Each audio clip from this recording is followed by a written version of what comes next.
and thank you for joining for another whiskey review. Today, we're gonna take a look at the Joseph Magnus Cigar Blend, cask strength at, hard to find, 61.88% ABV. Dustin, what can you tell me about it? So this is, I believe, batch 42. One of about 700 bottles, but I think they've stopped actually putting the whole out of bottle, so it could be a little more. This is Nancy Fraley's, quite frankly, her masterpiece. I'm gonna hold off on giving you guys the name of this one because we're gonna see if Mike gets the same notes I'm getting on this one and that Nancy got.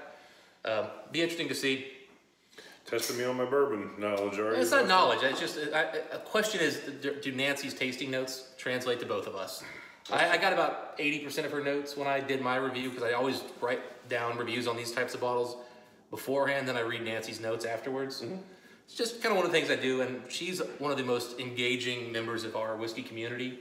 She replies to almost every single review, discussion, talking point. If her cigar blend gets brought up, she's commenting, which has been really amazing to see. So Mike, we are dealing with MGP distillate. Mm-hmm. Upwards, and I don't know this particular batch, but these get 18 to 20-year-old bourbons get put in these with stuff as young as maybe 12. Mm-hmm.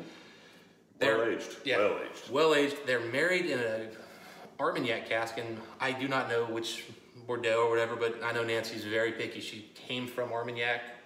That was where she initially trained, so she knows her stuff. Mm-hmm. They do also use a little bit of the regular standard Joseph Magnus, which is triple finish, so it gets finished in a PX, Oloroso, yeah, I think it just says sherry. Yeah, or this is. But yeah. that's actually a very small component of this. So you probably aren't going to get a ton of sherry. What you're mostly getting is the Armagnac, but it is in there. There's two types of sherry and a cognac. I tell you what, I always like the Oloroso sherry, Joseph Magnuson. Yeah, yeah. It smelled like a big old flint matchstick. Yeah, loved it. Beautiful stuff. Yeah. All right, let's get into it. I tell you what, you don't smell the ABV at all. No, it smells incredibly. Yeah. Sweet. Very sweet. Nice little bit of oak at the finish. Mm-hmm. I mean, just, it's inviting. Like, you smell this and you just think, oh my goodness, that is going to be very beautiful, welcoming smell. Very nice. It's almost like baked goods. Mm-hmm. You'd come in, grandma's cooking some kind of pie. You don't know what it is. You just know she's got baked goods in the oven. Yeah, very approachable. Yeah. Instantly. You know, because I was thinking it was like, you know, some of the other mags I had that were like, you know, finished in a heavy sherry cask where it was very punchy on the nose. Not that at all. No, and I mean, again, this is super high proof, and we're getting a lot of good sweetness. I mean, but to me, it's very generic sweetness. It's almost like, you know, like just pie crust filling. It's some kind of generic. Feels very safe. Yeah, very safe, sweet, toasty. There's pie. There's definitely some oak here, and there's a fruitiness. I mean, it is.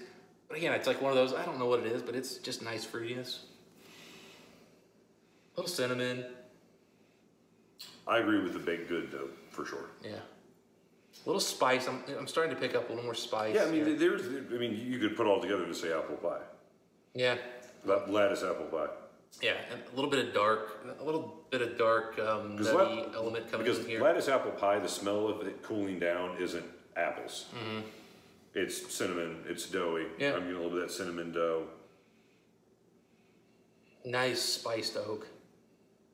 Light spice, but yeah, it's just a component. Yeah, I mean, the more I dig in, the more the spice comes out and rises up. There is a bready note to it I'm getting. A little brown sugar. Hints of toffee, maybe. A little leather, obviously. With the older bourbons, it's there. It's not... The sweetness to me isn't a caramel or toffee sweetness, which I usually get with bourbons. It's a sugary sweetness. I'm getting a toffee, but it's not like in the sweetness. It's like one of the spices, actually. It's like a toffee spice. It's almost like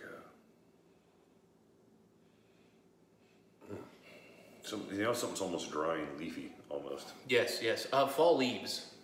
Absolutely, it's got the dried fall leaves, which is something that comes off from Armagnac casks, actually. That's a common note. Yeah, this is actually more and more making me think of fall. I agree. No, you're absolutely right. I was thinking Halloween, but yes, we're talking the same thing. Yeah. You know, the funny thing is when I first noticed it, I'm like, man, I'm not getting where I want to be here. But no, yeah, it's so fall. Maybe a little pumpkin pie. Yeah, it's got whatever that little pumpkin spice might be in there, yeah. Or like roasted pumpkin seeds. Yeah, more and more starting to pick up just hints of leather, hints of... Actually, I'm getting a little nutmeg. For that. A little nutmeg. No, it's clean leather. It's like a... It's not like an old dusty bomber jacket. It's like that, you know, really nice, fresh, you know, baby soft leather. Some subtle dark fruits. Yeah. It's incredible how nuanced and subtle this is at that super high proof with super aged bourbons in here. Yeah, I'm almost digging for notes. Yeah, but the more I dig, the more inviting it is. Initially it was almost too inviting. Now it's inviting in a way of like, ooh, keep going back because there's so much depth here. Oh, I'm just getting up all of a brown sugar now. Yeah, it's a lot to take on for your first time for me trying it. So what are you, I'll give you a second there, Mike, as you kind of go through that because you're trying to deal with the opening, the transitions, it's got the finish. I mean, it does a lot of different stuff. Just like the nose where it's very complicated, so is the palate. Very approachable initially, but as soon as you swallow, huge rush, burnt chocolate, straight down the middle of your tongue. Aggressive burnt chocolate. Reminds me in some ways of the oak note that's on the Irish Greg single barrels. Mm-hmm. Ton of oak, ton of chocolate, right down the middle of my tongue, all the way back in my throat. Whew.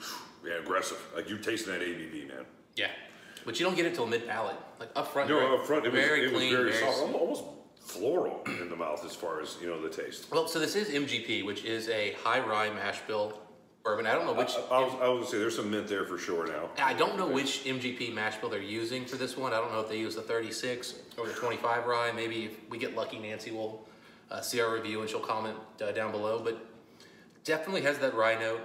Man, I tell you what, that initial chocolate fire burn, and then it transitioned into mint as far as the aftertaste. Clean mint though. Yeah. Mementos mint almost. But man, that was, at first, as soon as you drank this, it was an explosion of alcohol and chocolate. Yeah. Big, it bold. get right down the middle of your tongue. Yeah. That was almost, I've never actually had that sensation. Yeah.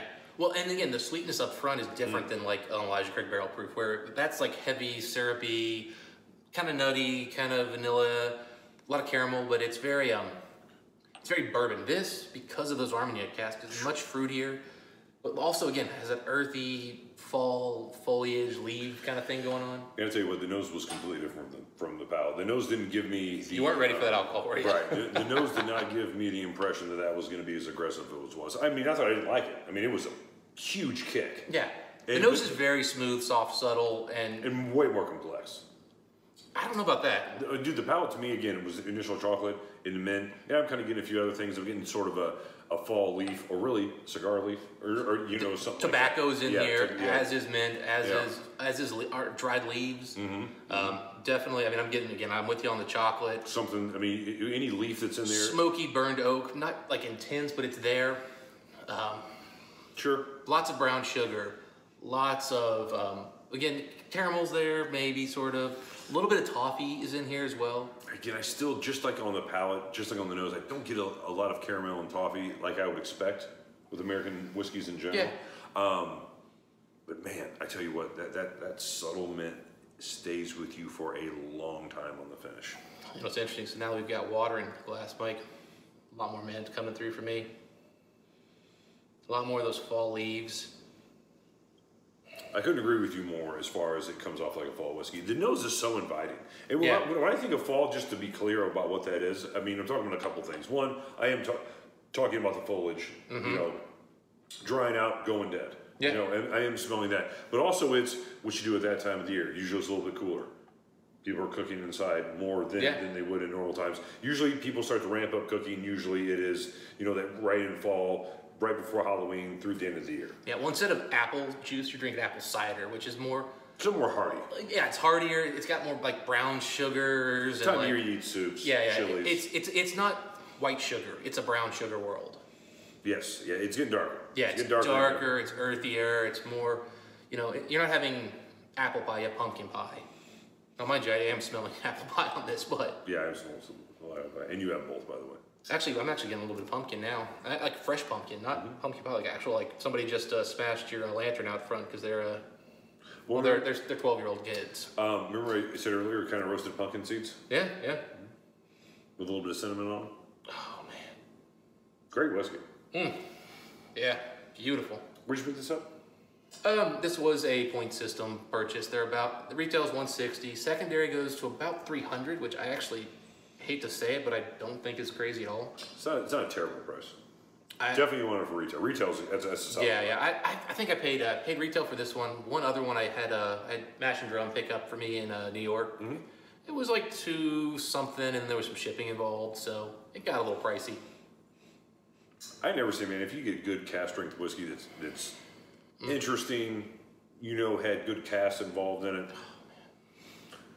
Oh, man. That's something you always should be willing to pay for. So now, Mike, I'm going to influence you. And I've said this a few times, but Nancy referred to this as the brown sugar edition.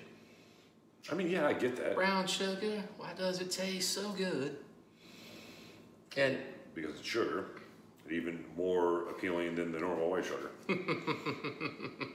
Yeah, but this is on the sweeter side. It is a little less dark, a little less cask driven, if you will. Beautiful, beautiful, beautiful nose, beautiful whiskey. All right, Mike. So now we've added water. You've brought it down. That explosion you're ready for. Are you getting more depth and layers now that you're kind of going back into it? I mean, chocolate's there. It's not like it was the first time. Not at all. It almost transitions that chocolate into a fudge. Yeah. And then the mint comes in, but then you have to have swallowed for 3 or 4 seconds before the mint comes back. So at first it's just very, fudge, dark chocolate type of note. First it was just burnt dark chocolate. Second time it was fudge. I mean, now it's becoming a little richer, a little more, but again, richer with that sweetness added to it. Yeah, I'm getting the mintiness, but I'm getting all those rye notes that are giving me like little bits of spices, some nutmeg, some cinnamon. I'm getting a little bit of little mint, like we said. Obviously the chocolate, you're right, a little fudgy. Obviously that brown sugar is definitely there. I'm getting a little bit of like smoke. I'm getting a little bit of leather. I'm getting a little bit of just a lot of good stuff. I mean, this drink's like a hot, spicy version of a really good old MGP with this like fall foliage earthiness that's just incredible. Very welcoming and inviting. Incredibly welcoming, incredibly inviting, but also long finish, very long finish. I mean, You'll remember it. I'm still getting tons of stuff going on. You're right. This is a cold weather bourbon for sure. Oh yeah, the back of my tongue is completely coated 360 degrees. So, yeah. None. Even with water. Absolutely. I got to go in for one more here before I come with the score. Yeah, I mean, I was thinking about a score earlier. I mean, again, with water, it does do a few more things. I mean, because again, as I will say one more time, the punch initially was something I was not expecting. So with a little bit of water, I think it made it, I don't know, better, but it made it more interesting. I like that fudge note a little bit better. Kind of helped me pick up a few other things. So much depth, so much complexity on this one. This is one of the most complex bourbons I've ever had. It's rare that you bring 2 or 3 bourbons here and I like them all. It is. Rare. It's also rare I bring 3 bourbons. Also rare. But good whiskeys, man. Really good whiskeys. Yeah. I mean, we're not bringing you whiskeys that we don't like. No, and I've got a handful more bourbons I think we can get Mike on board with. We're going to try over the next few months. We'll see. Bring those tags. Where as far as the whiskey score on this one? 91. Wow. The depth, the nuance, the complexity of this is on par with any Scotch I've ever had. I mean, it's good whiskey. I maybe think it's just not quite my thing, so I'm not going to give as high a score as the Stag. I'm going to stick with the score I originally thought before you talked. Right. 88 out of 100. 88? Mm-hmm. Okay.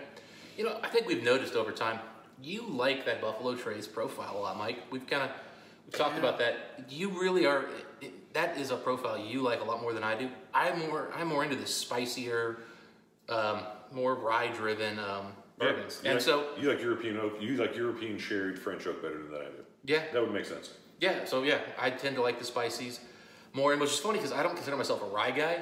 And like I know people who are way more into rye than I am, but I do like these higher rye bourbons when they're old. I don't want to drink them at all when they're young, but when they're old, I think they're really incredible. And this checks every box for me, Mike. Dude, 88's a great bourbon score for me. Oh yeah. I think highly of a bourbon if I say 88. Yeah. And I think highly of this bourbon. You offer this bourbon again? I'm saying yes. Oh yeah. Absolutely drinking this bourbon. I'd absolutely buy it for $150. Yeah, we're gonna have to do some more batches of these. I've got one other one that we can do. Boy, I wish we had access to more. Well, maybe we can borrow a bottle. A lot of people have that problem. I mean, I hear stories by now that people that don't even drink bourbon like get in line for bourbon because they just think it's a fun thing to do. It's crazy. Crazy times. It's literally become a hobby. Yeah, it's like a hunt. Yeah. It's like people go pay for a scavenger hunt. They're not paying. It's like I can just go stand in line. I'll get a rare bourbon. Yeah. Do you drink bourbon? Well, not really. No. Give it to my husband. Yeah, he'll appreciate it. Something like that. Yeah, it's crazy. And he likes tequila. She doesn't even know. Sad state of affairs. Sad state of affairs. Anyway, those are our thoughts on the whiskey. If you guys had a chance to try this one, let us know what you guys think. We'd love to hear your thoughts in the comments section if you have. And Dustin, until next time, what do we wish the folks? Happy drinking. We'll see you then.